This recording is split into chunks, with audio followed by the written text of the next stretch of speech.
16वां अध्याय। परमात्मा के स्वरूप को तत्व से जानने के लिए सच्चिदानंद परमात्मा के स्वरूप में एक ही भाव से ध्यान निरंतर गाढ़ स्थिति के नाम को ही ज्ञान योग्य व स्थिति समझना चाहिए। अंतःकरण और इंद्रियों के द्वारा जैसे निश्चय किया हो वैसा का वैसा ही प्रिय शब्दों में कहने का नाम सत्य भाषण। श्रेष्ठ पुरुषों की उस शक्ति का नाम तेज है जिसके प्रभाव से उनके सामने विषयासक्त और नीच प्रकृति वाले मनुष्य भी प्राय अन्यान आचरण से रोककर उनके कथानुसार श्रेष्ठ कर्मों में प्रवृत्त हो जाते हैं।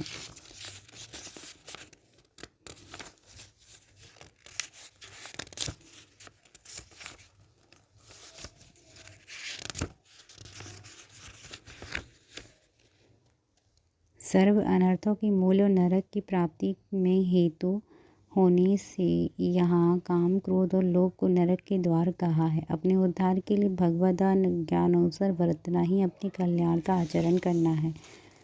श्री भगवान बोले, भय का सर्वथा अभाव, अंतःकरण की पूर्ण निर्मलता, तत्व ज्ञान के लिए ध्यान योग में निरंतर दृढ़ स्थिति और सात्विक दान, इंद्रियों का दमन, भगवान देवता और गुरुजन की पूजा तथा अग्निहोत्र आदि उत्तम कर्मों का आचरण एवं वेद शास्त्रों का पठन पाठन तथा भगवान के नामों गुणों का कीर्तन, स्वधर्म पालन के लिए कष्ट सहन और शरीर तथा इंद्रियों के सहित अंतःकरण की सरलता, मन वाणी और शरीर से किसी प्रकार का भी किसी को कष्ट न देना, यथार्थ और प्रिय भाषण, अपना अपकार करने वाले पर भी क्रोध न होना, कर्मों में कर्तापन के अभिमान का त्याग, अंतःकरण की उपरति अर्थात चित्र की चंचलता का अभाव, किसी की भी निंदा आदि न करना, सब भूत प्राणियों में हेतु रहित दया, इंद्रियों का विषयों के साथ संयोग होने पर भी उनमें आसक्ति का न होना, कोमलता, लोक शास्त्र के विरुद्ध आचरण से लज्जा, व्यर्थ चेष्टाओं का अभाव, तेज, क्षमा, धैर्य, बाहर की शुद्धि एवं किसी से भी शत्रु भाव का न होना, अपने में पूज्यता का अभिमान का अभाव, ये सब तो है अर्जुन दैवी संपदा को लेकर उत्पन्न हुए पुरुषों के लक्षण है। हे पार्थ, दंभ, घमंड और अभिमान तथा क्रोध, कठोरता और अज्ञान भी ये सब आसुरी संपदा को लेकर उत्पन्न हुए पुरुष के लक्षण हैं। दैवी संपदा मुक्ति के लिए और आसुरी संपदा बांधने के लिए मानी गई। इसीलिए हे अर्जुन, तू शोक मत कर, क्योंकि तू दैवी संपदा को लेकर उत्पन्न हुआ। हे अर्जुन, इस श्लोक में भूतों की सृष्टि यानी मनुष्य समुदाय दो ही प्रकार का है, एक तो दैवी प्रकृति वाला, दूसरा आसुरी प्रकृति वाला। उनमें से दैवी प्रकृति वाला तो विस्तार पूर्वक कहा गया। अब तू आसुरी प्रकृति मनुष्य समुदाय को विस्तार पूर्वक मुझसे सुन।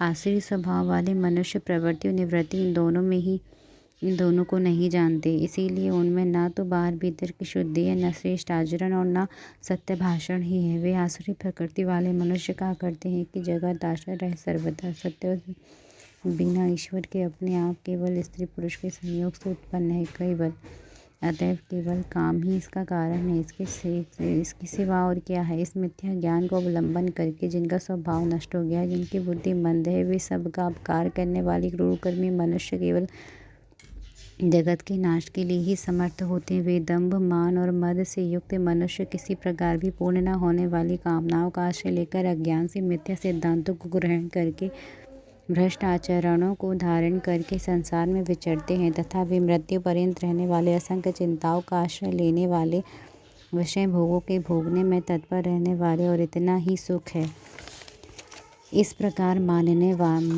वाले होते हैं। वे आशा की सैकड़ों फांसियों से बंधे हुए मनुष्य काम क्रोध के परायण होकर विषय भोगों के लिए अन्यानपूर्वक धन आदि पदार्थों का संग्रह करने की चेष्टा करते हैं। वे सोचा करते हैं कि मैंने आज यह प्राप्त कर लिया है और अब इस मनोरथ को प्राप्त कर लूँगा, मेरे पास यह इतना धन है और फिर भी यह हो जाएगा, वह शत्रु मेरे द्वारा मारा गया, उन दूसरे शत्रुओं को भी मैं मार डालूँगा। मैं ईश्वर हूँ, ऐश्वर्य को भोगने वाला हूँ, मैं सब सिद्धियों से युक्त हूँ और बलवान तथा सुखी हूँ। मैं बड़ा धनी और मेरे कुटुंब वाला हूँ, मेरे समान दूसरा कौन है। मैं यज्ञ करूँगा, दान दूंगा, मोद प्रमोद करूँगा। इस प्रकार अज्ञान से मोहित रहने वाला अनेक प्रकार से भ्रमित चित्त वाले मोह रूप जाल में समावृत विषय भोगों से अत्यंत आसक्त असुर वाले महान पवित्र नरक में गिरते हैं।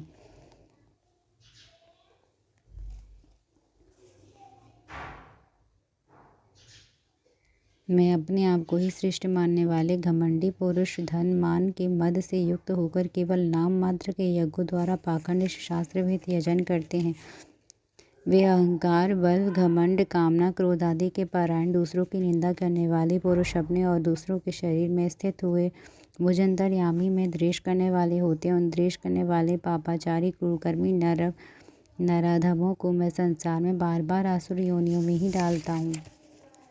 हे अर्जुन, वे मूढ़ मुझको न प्राप्त होकर ही जन्म जन्म में आसुरी योनि को प्राप्त होते हैं, फिर उससे भी अति नीच गति को प्राप्त होते हैं, अर्थात घोर नरक में पड़ते हैं। काम, क्रोध और लोभ ये 3 प्रकार के नरक द्वारा आत्मा का नाश करने वाले अर्थात उसको अधोगति में ले जाने वाले हैं। अतएव इन तीनों का त्याग देना चाहिए। हे अर्जुन, इन तीनों नरक के द्वारों में मुक्त पुरुष अपनी कल्याण का आचरण करता है, इससे वह परम गति को जाता है अर्थात मुझको प्राप्त हो जाता है।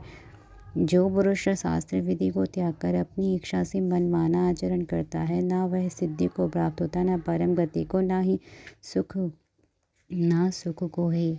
इससे तेरे लिए इस कर्तव्य और अकर्तव्य की व्यवस्था में शास्त्र ही प्रमाण है। ऐसा जानकर तू शास्त्र विधि से नियत कर्म करने ही योग्य है। जय जय श्री राधे कृष्ण। गीता, भगवद गीता, अध्याय 16। जय हो।